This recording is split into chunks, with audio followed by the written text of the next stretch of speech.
Pay to play or paying what's owed? That's the question Albany County leaders are set to answer tonight after a former employee and friend to some legislators claimed that he's owed health insurance for the rest of his life, despite paperwork showing otherwise. Tonight, the legislature voted to give him the coverage, and if you live in Albany County, that means you pay for it. Brandon Lewis is live in Albany, where the vote took place tonight. Brandon, this issue has become political.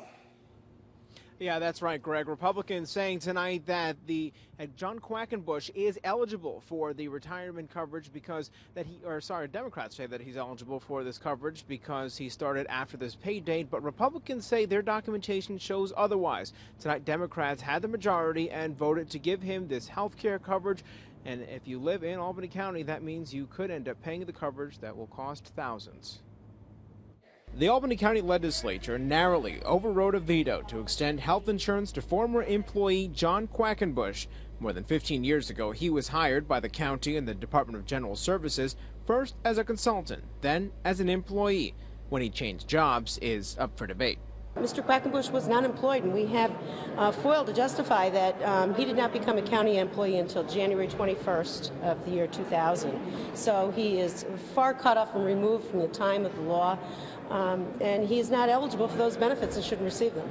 The county once paid health insurance after retirement for employees with 10 years of service, but in 1999 they changed it to only those with 20 years experience, making the date Quackenbush started all the more important.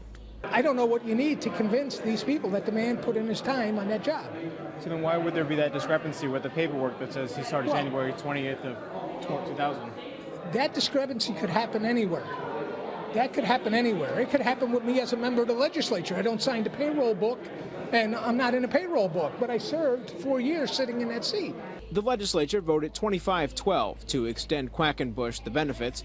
Camiso points to a welcome letter from the county dated in 1999 as proof of the start date, contrary to the 2000 date listed in payroll. I think that we have some unscrupulous legislators that feel that under the good old boy system, we can just give our buddies what they want. This is part of a good old boys network here. This is not part of a good old boys network. This is part of paying people what they're due for the job they do. Now, there's no exact price tag that's associated with these benefits. Quackenbush will still pay something, as do all employees of Albany County. In Albany, Brandon Lewis, CBS 6 News.